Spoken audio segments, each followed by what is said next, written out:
now have our panel discussion. And this panel is focused on all about the incredible, life-changing and somewhat stressful task of starting up your own business. We are joined today by a wonderful group of panellists who have a wealth of knowledge in this area, be it in an advisory capacity or from first-hand experience. Joining the panel, we have Greg McCallum, a startup mentor and commercial advisor. He is also the host of the Founders Unplugged podcast and the author of the handy little book of sales terminology. Joining him on the panel, we have Mary Kemp, the co-founder of Simpler with AI. Fiona Anderson, a business mentor and innovation and growth specialist. Ben Dawson, a highly experienced business founder who is currently the co-founder of Immersives, which is soon to launch. And last but not least, we have Samantha Harland, an experienced program leader, business advisor, and innovation consultant. So I'm going to hand you over now to Greg. Thank you very much. Thank you very much. Hey everyone, thanks so much for joining us today, and thank you in advance to the panelists for putting up with me for the next 30 minutes. So I do have a ton of questions for all of you, and we'll try and rattle through them as best we can in the limited time that we have. I would very much like to start with you, Sam, as you are right next to me, if that's okay. So it's more just for convenience than anything else, I'm afraid. But Sam, you're the Brighton chapter director for Startup Grinds. Yes, that's correct. correct. Yeah. So on this, as we're sort of really approaching this subject, I want to go straight heading into it. What would you say are the most common pitfalls you see startups encounter based on that particular role that you see day to day? Yeah, I think, well, I'm involved in lots of different startup programs, so I get to see a whole host of startups, early stage right through to established in lots of different industries. I'd say the most common pitfalls are startups not being able to clearly articulate what they do, their value proposition, hence why I'm hosting a pitching workshop today, just a little plug, and also maybe not getting, kind of that support early on, like mentorship, plugging into programs. Obviously, that this is my world, business support programs, but I think, a lot of people go for a long time without kind of plugging into that, which teaches you a whole host of things like how to use your business model and pitching, but there's so much that can be gained from talking to people that have already been there and done it, and you can avoid a lot of those pitfalls where you find, oh God, I've run out of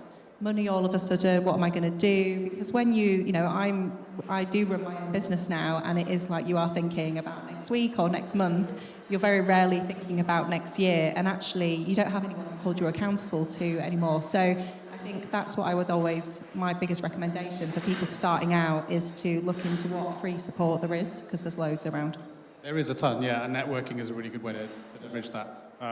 And what you're saying about messaging really resonates, because if that's something that I typically end up helping founders with the most, is because an idea can be quite huge in someone's mind, and distilling it down into one or two sentences can be quite a challenge. Does that resonate with anyone else on the panel? Yeah? Yes. Okay. Good. Thanks for the input. Distilled right down. Yeah. And Ben, so I'm interested in your journey, especially because of your music background. So that's very close to my heart, given my background in music, which maybe we can talk about later on. But was there anything that you experienced within that music industry that sort of shaped your approach to founding or scaling tech startups, and the advice maybe that you give and along your journey? Well, I mean, I suppose the experience of having been a live performer myself and singing at King's College when I was a chorister really gave me a kind of want to create experience. And that want to create experience has kind of followed my life ever since. So I found myself in my early 20s having lived a life of classical music and then discovering kind of rave. And, okay. Bright nights. Yeah.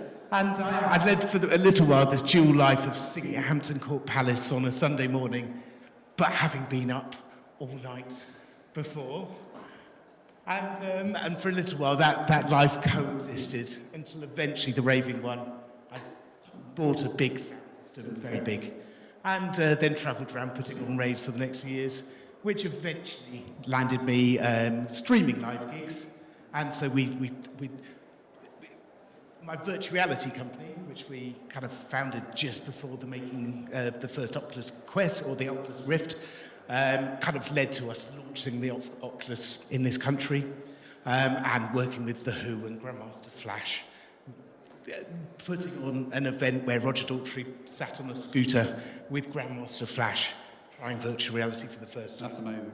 And then that led to work at Universal, out on a retainer, and building out lots of the possibilities for the future. And then we created a streaming business and ultimately took over Napster, which was quite a journey to go from 3 people to 250 people in 7 years, raising £120 million. So those learnings have now set me in for my next journey, which is just beginning now. Which is? So we are taking over spaces. We've just taken over one on Hastings here. We're working with a company called the Rum Shed. They've got the lease on the middle buildings, and we are then putting up projectors onto every wall, and we are building out lots of entertainment experiences. I'd loved virtual reality, the possibilities, but I found the kind of isolation that you put someone into was quite profound. And so this time I want to use all of those same technologies, but put people into space together and take them on different journeys. So we're going to launch with simple things like immersive yoga, where we've got an 11 metre by 11 metre box, and with projectors on every wall, we will be able to put, with a yoga teacher, put you on top of a mountain, put you on the beach, kind of take you out of your everyday, set up children's sensory experiences where they can draw, and right the way through to an immersive club night where we bring it to life on every wall. So just basically programming an amazing immersive box. And then once we've got that right, then try and scale that.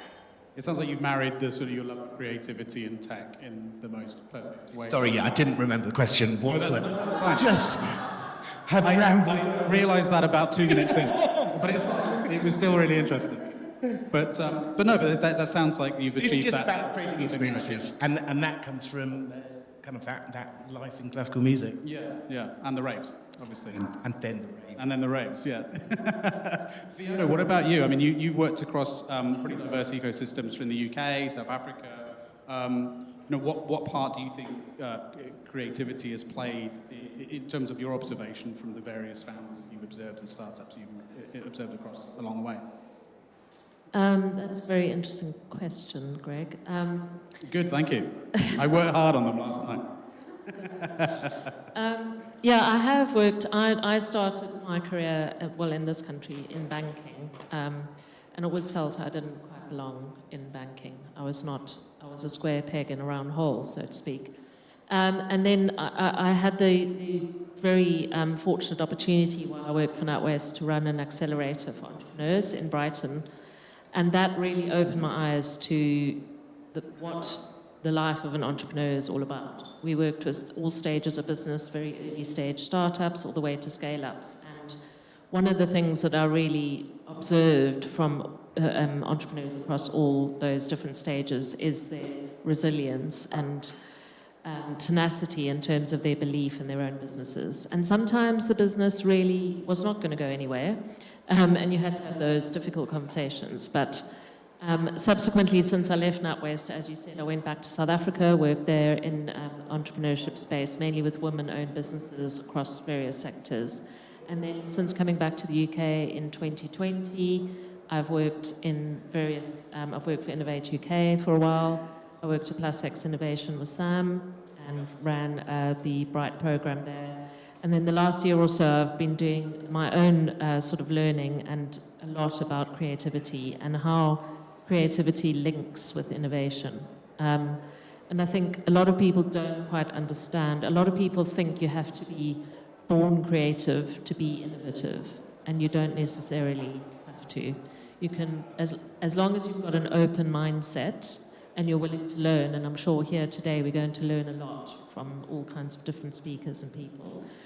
I really think that being creative and it's, a lot of the time it's not are you creative, but how you are creative, and the way in which people think and apply that creativity. It doesn't have to be a musician like you, Ben, or an artist, or you can write a book.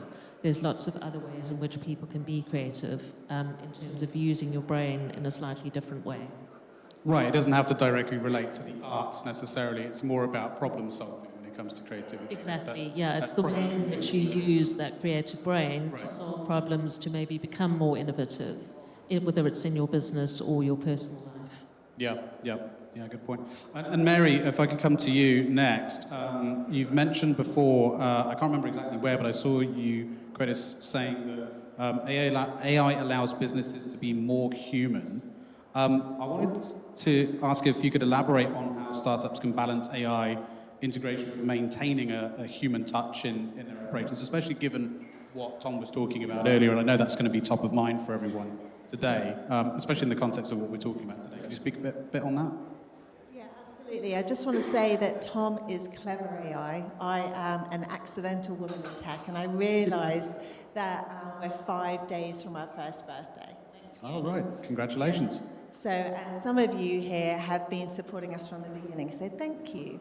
AI is a tool, and actually I'm probably going to stop using it as that word tool, because I think it's an augmenter.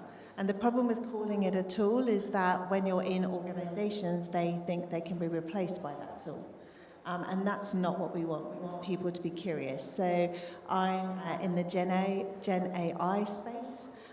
So the tools that people are using are like the Claudes, Copilots, ChatGPTs, and we're wanting to enable them to be more creative, more innovative. And actually one of the biggest markers for a successful business is the ability to make high quality decisions quickly. And AI, the large language models, are fantastic at helping facilitate that. What I would point out is, like everyone else has said, what goes in reflects the person using the tool. So it is about, like you were saying, being curious, speaking to people, and using it in the right way. So we call it INA, insights, not answers. And using it to augment what you do. It's not meant to replace you. It's meant to free you up so you can do your best work. And that's where I really like playing. Yeah, and I can speak to that on a personal level, that, you know, day-to-day running the businesses that I do, being a tech startup founder, I use AI every day. And the amount of time it saves in exactly the ways you mentioned there is, innumerable. So yeah, I can agree with that wholeheartedly. Coming back to you again briefly, Sam, you've from what I understand from the internet, you've designed and delivered various business support programs over the years, and I'm curious to know what key elements do you believe are essential in a startup accelerator or incubator to really sort of truly drive success within them? Yeah, so some of the key ingredients I would always put into an accelerator is definitely mentoring. Bless you. I think the most, you can have a lot of workshops, lots of interesting topics, and that's always fun. However, I think the benefit of these programs is actually the cohort. So you meet lots of other businesses in lots of other industries. Yeah, networking. So I'm always quite open about that, because I'm like, there's lots of these amazing workshops. Yes, come to them and you'll learn something, but actually make sure you spend time getting to know each other, because the collaboration and, even like official partnerships that can happen through these programs, you just wouldn't meet these businesses other ways. And even if you met them at a networking event, you're going to be speaking very top line. You're not going to be delving into the challenges. So programs create a safe space to share challenges and opportunities that you wouldn't usually have that space, and you're on your own. So lots of business people on their own, collaborating together and actually solving problems together. So Fiona mentioned PlusX, so I was also at PlusX as well, and that's kind of key to that whole innovation hub, is that collaboration, bringing people together to work together, so they're not alone, and you can create a lot of more innovation and opportunities when you actually work together. So it's that whole kind of moving away from competition yes, competition is healthy and it's needed, but actually there's a hell of a lot of collaboration that can happen, and it's about identifying areas where perhaps even if you've got a direct person in the industry, you might be able to complement each other and create more opportunities for that industry by working together. Yeah, I've seen a lot of partnering up take place in these kinds of accelerators, people having very similar ideas, independently, and then realizing actually we could probably work together and execute this together, right? Yeah, and just another point is coming back to mentoring or coaching. So as a startup, you don't have a lot of money a lot of the time. And business coach can be really expensive. So I think programs are great because they pay people like you and me to coach businesses, and you get that for free. Wait a minute, you get paid? I know. We're doing this all wrong for very many years. But yeah, no, that's a very good point. And there's a lot of other resources like that around all over the place. Like, for example, Eastbourne Chamber I work with a fair bit, and they've got some pretty amazing resources for funding founders and mentors and things like that. So it's always important to, if you've got a business idea, just do a bit of research. AI can help with that sometimes, as to what the resources are. Something to throw out to all of you though, whenever I do these conversations, whether it's on my podcast, on panels, or networking, there are two topics that seem to come up time and time again when talking about sort of advice that we would give first-time founders and so on. So I'm curious, and they tend to be network, like we've talked about, and resilience, which was mentioned a moment ago too. I'm curious for anyone who wants to jump in, what would you say? I mean, networking, I think that's a fairly understandable thing. Put yourself out there, go to different things. When it comes to resilience though, especially if you're in college or university, how do you go about obtaining some experience that can really build up your resistance? Does anyone have any ideas on that? Yeah, I'm on now. So one of the things that I love about AI or Gen AI is that it has the ability to level the playing field for everybody in it. Different genders, different diversities, neurodiversity. It has the ability to do that, because one of the things with women is that women founders, they actually outperform male founders on any investment. They only get about 1% of VC investment. And one of their biggest issues is that they don't have access to the same levels of mentorship. And AI can help do that. So anyone here ever suffer from imposter syndrome? Yep. Right now. Yeah, absolutely. I'm like, don't look them in the eyes. But I've been using AI as a bit of a coach to help me with that, because I don't, I can be 100% vulnerable with it. It told me the other day that I'm not a hot mess. So I can, and then it's, I'm on the pay plan. I recommend, I'm not on commission, but I recommend all of you are. And I can just talk to it and it learns about me. And so if I'm having one of my meltdown moments, which in the life of an entrepreneur is, what I find is a roller coaster of a day. You'll see an email land, you're like, oh yes, that's great, that's coming through. And by the end of the day, you've forgotten about it because so many other things have come through that now you're stuck into. So chat, I find, that's my favourite tool, can really help me bounce back faster, because that's what resilience is. It's the ability to have that horrible email land in your inbox and not impact the rest of your actions over the rest of the day. And I find that hard to do internally. However, with an external, non-judgmental thing that I can just throw stuff at, I can find that's easier. Yeah, that's good. I would maybe just add that for myself personally, I wouldn't necessarily ask for any specific advice, though. That's like about the business. No. Just to be a bit cautious about that, because I've tried that in the past, just to see, how soon am I going to be out of a job? And I felt more comfortable after trying it with a couple of questions. Yeah, absolutely. But certainly just for that sort of reinforcement and so on. Yeah. What about anyone else have any other thoughts on that idea of resilience and how to maybe accomplish that? I think touching on what Sam said about the networking, but it's also about asking for help and knowing when to ask for help. And I am somebody who actually doesn't ask for help very easily in my personal life and work life. But I've learned that if you isolate yourself and think you can deal with this all on your own, maybe sometimes you may be a little bit embarrassed to ask for help, or you don't quite feel that people are going to accept you or think that you don't know what you're doing.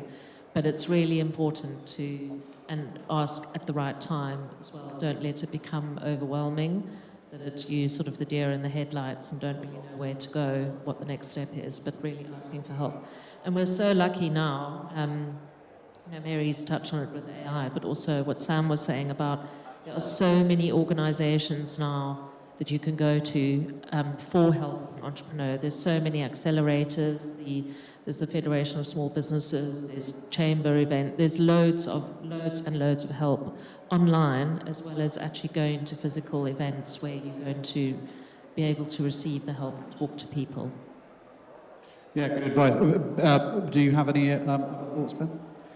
Well, so I think if your objectives are really quite short term, then blocking the road is blocking your near term. But if you've got your if you've got your eyes on a vision for the future, then there's many routes to get there. Yeah, and I think it's quite common for business owners to, like you mentioned, to be just sort of living one day to the next. I've definitely been guilty of that in the past, and without having a bigger team, and especially individuals around you who believe in a bigger vision, it's quite difficult, isn't it? Can we quantify why? Because I'm also distinctly aware of the fact that we're in this ecosystem, right? And so when we talk about things like resilience, and like I said, we hear it time and time again, we understand the context behind why we're talking about it. Can someone maybe try and quantify why we believe it to be such an important trait? Because we don't just hear it from other founders, from operators, we hear it from investors and VCs, angels. They say that it's one of the most important traits that they want to look for, as well as low ego, actually being sort of closely tied to that. Anyone want to give us a stab to explain why, to those that aren't familiar with our space, why that's considered to be so? I mean, I'll have a go first. So I think it's just because it's really tough. It's massively tough to run your own business, to be on your own, to grow it, to keep that, vision, to keep going when things knock you back. And I think some things are out of your control as well. So I talk to founders a lot about what is in your control, because a lot of the time they'll be trying to control things that are out of their control. And that's where they feel really knocked down with their resilience, because they're trying all these things, but actually what they're trying to change is external market conditions. And I think that's where investors are also not looking so much at the business idea, but looking at the founder and thinking, is this someone that I can personally back? Would I back this person? Because things might change, like AI is really big now, who knows? Like we think it's going to be massive next year as well, but we just don't know.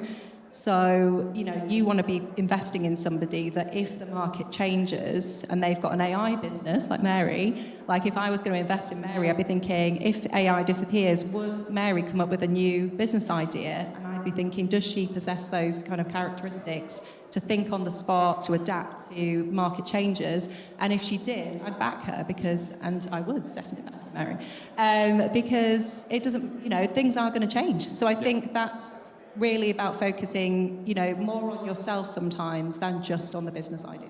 Yeah, the ability to pivot is an incredibly important part of resilience, right? Anyone else want to weigh in on that, or do you think that was well encapsulated? I mean, so I suppose everything that one is trying to do is create the right unit, which has then got the right skills within it to take on any challenge. Nothing happens really in isolation. So,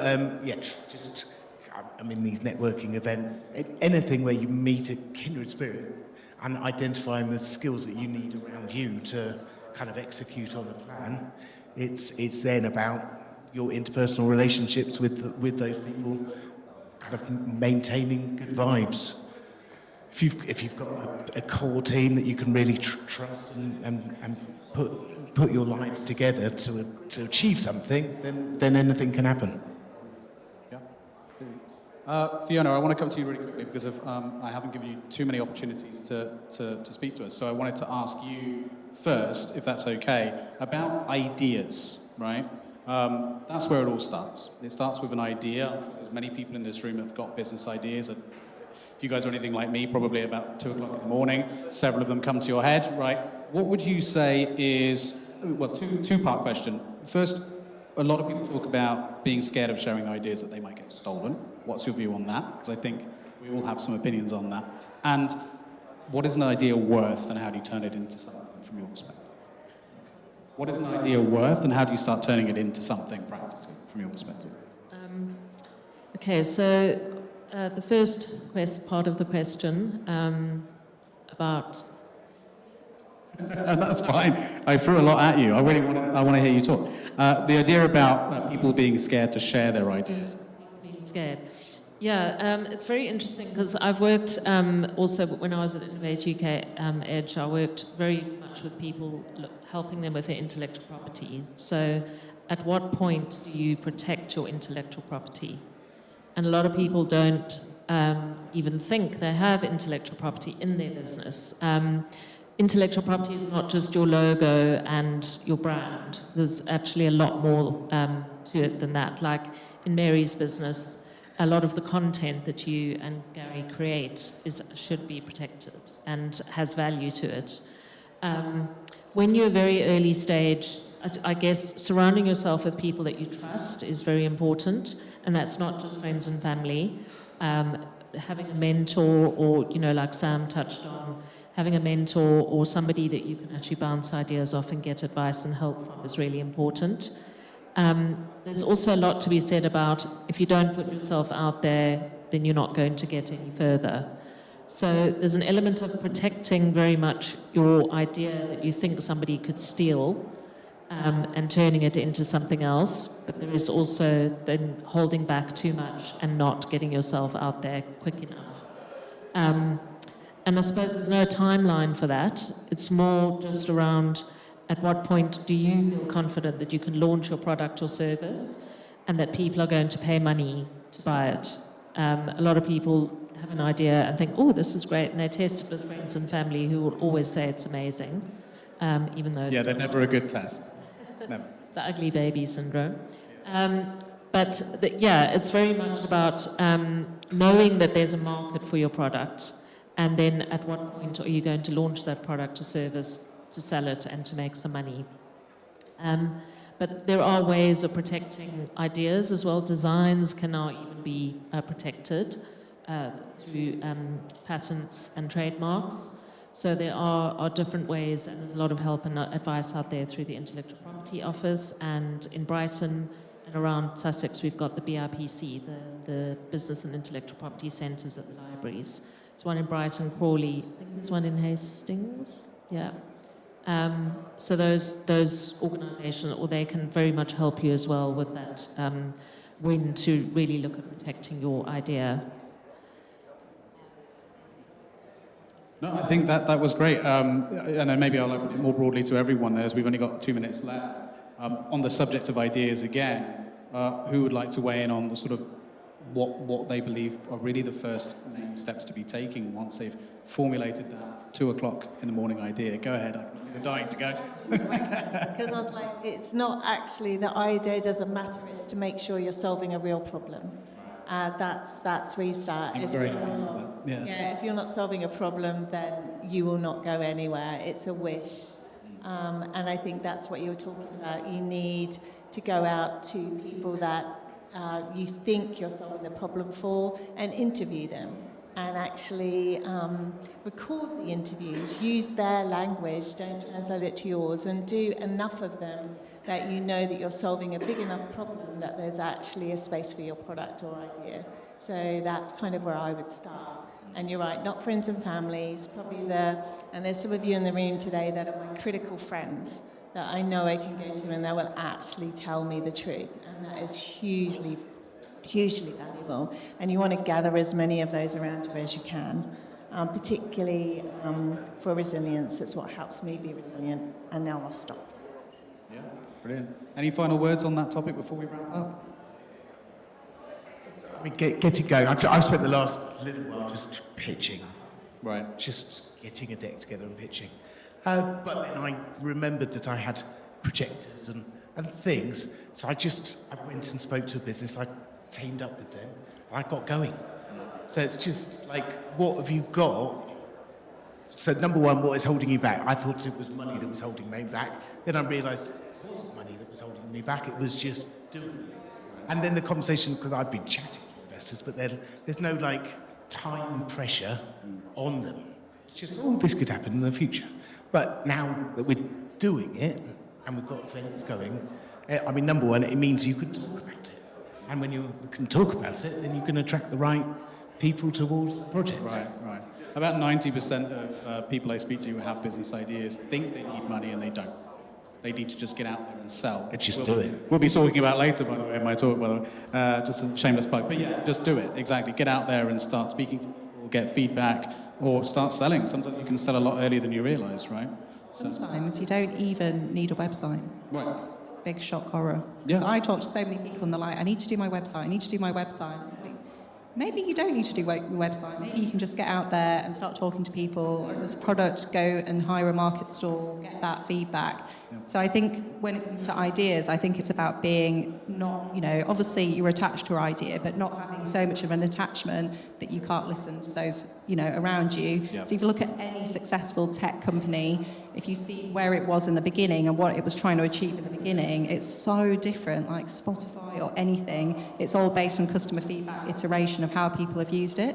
So I think that would be my number one tip, is just, get out there and talk to people. Yeah, let people trash the idea as much as possible, really, yeah. Brilliant. Well, look, I think we're out of time. Have we got time for Q&A, or have we talked too much? We've talked too much. Okay, well, apologies for that. But thank you so much, my panellists. Everyone, please give them a round of applause. Thank you very much. Thank you, guys. Just stay there a minute. I've got something to give you in a minute. But before everyone runs off, we've got a short break now. We'll be back at 11:10. So go help yourself to coffee, and I think there's still some pastries lurking at the back. Wow.